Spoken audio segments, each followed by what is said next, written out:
Ja, so Jungs, haben wir hier ein kleines Problem. Ja, schauen wir mal an. Hier der Wasserverlust. Was der sein kann. Schauen wir mal an. Ich schätze mal, das ist Kühlwasser. Ja, Kühlwasser. Ja, genau. Ganz Kühlwasser ist das. Siehst du, Kühlwasser verliert. Aber was ist da kaputt? Ich schätze mal, das ist ein Leck. Was ist das? Ein Leck, also ein Riss. Ja? Wo? Erklär mir wo. Ich schätze mal darunter. Ja, Deswegen tropft es da auch weg. also, ja.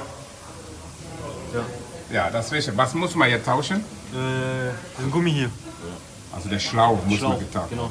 Sehr, sehr, sehr, sehr toll gemacht. Also das hat euch sehr toll gemacht. Jetzt machen wir den Schlauch ab, okay? Ja. Sehr schön.